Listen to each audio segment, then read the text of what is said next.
അത്ഭുതങ്ങൾ തീർന്നിട്ടില്ല, അടയാളങ്ങൾ തീർന്നിട്ടില്ല കാലത്തിൽ ഈ ലോകത്തിൽ. എൻ്റെ പേര് മേരി സൽവിയ. ഞാൻ കല്ലേക്കാട് ഇടവയിൽ നിന്ന് വരുന്നു.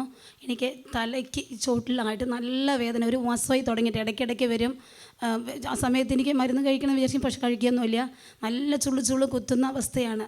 അത് വന്നാൽ തന്നെ എനിക്ക് ആകെ അസ്വസ്ഥത, ഒന്നും ചെയ്യാനുള്ള അവസ്ഥയൊന്നുമില്ല. പിന്നെ അച്ഛൻ വിളിച്ച് പറയുമ്പോൾ ഇന്ന് രാവിലെ വന്നവിടെ നിങ്ങളുടെ എനിക്ക് ആ അസ്വസ്ഥതയില്ല. അതുപോലെ തന്നെ കാലിന് 2 കാലിനും മസിൽസ് പെയിൻ ഉണ്ട്, അതും മാറി.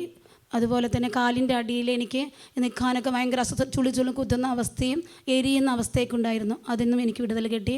അതുപോലെ കഴിഞ്ഞ ചൊവ്വാഴ്ച അച്ഛൻ പറഞ്ഞു വായിൻ്റെ ഇവിടെ വേദന മാറുന്നുണ്ട്. എനിക്ക് വായുപുണ്ണോ അല്ല ഇനി പല്ലിൻ്റെ അതാണെന്നോ എനിക്കറിയില്ലായിരുന്നു. പക്ഷെ ഒരാഴ്ചയായി തുടങ്ങിയിട്ട് അച്ഛൻ പറഞ്ഞ അവസ്ഥയിൽ നിന്ന് ആ ദിവസം അന്ന് മാറിയില്ല ആ സമയത്ത്. പക്ഷെ രാത്രി തൊട്ട് എനിക്ക് സൗഖ്യം കിട്ടി.